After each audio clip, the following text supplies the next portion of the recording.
relief over that decision, especially from his sisters. Now he picked up the wedding picture and held it in front of Davy, as he did almost daily. "Do you see this pretty woman, kiddo? This is your mom. I know you're sad without her, but I'm doing the best I can. And your Uncle Connor is coming over here tomorrow to hook us up with a camera, so we'll be able to talk to her and see her on the computer. It'll be almost as if she's right here with us." Davy hiccuped, his eyes wide and shiny with unshed tears. "Mama," he said, reaching toward the picture. Kevin beamed at him. "That's exactly right. That's your mama. She's a real beauty, pal. The sweetest woman in the whole world. Feisty, too, and brave.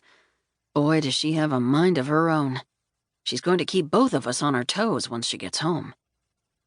Davy whimpered, then laid his head on Kevin's shoulder. He could feel his son's breath, warm and soft, against his neck. Maybe Davy was finally falling asleep.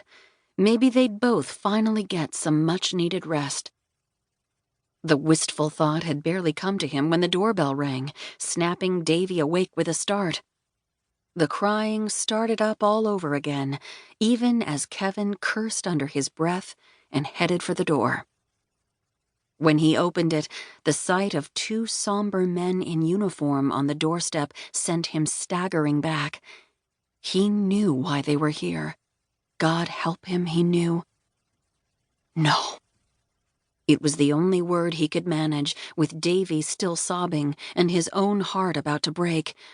"Sir, we regret to inform you—" Kevin cut them off. "No," he repeated more forcefully. "I have to—" He looked around, uncertain what he had to do.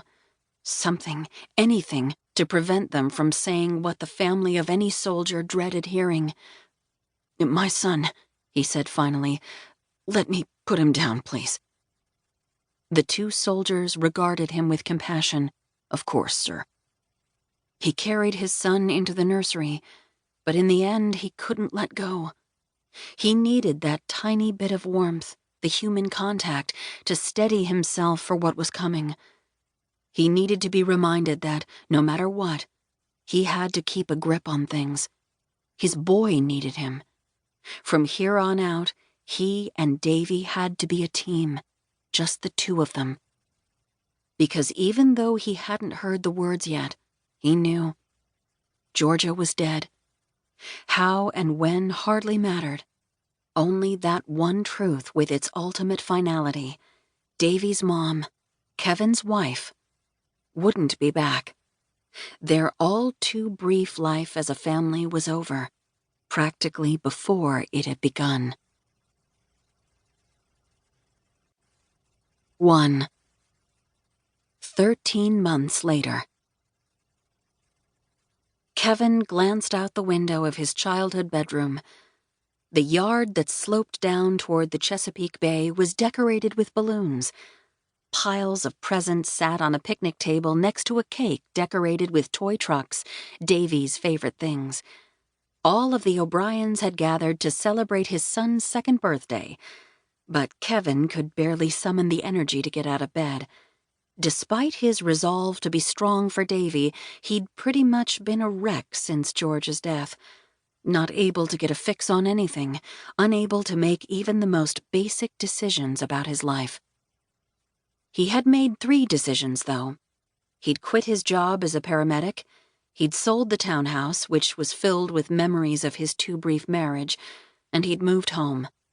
At least here, he knew there were plenty of people who would love and look out for his son while he figured out what came next. That was something he really needed to get to. One of these days. Someone pounded on the door of his room, his younger brother from the sound of it. "Get your butt downstairs," Connor bellowed. "The party's about to start."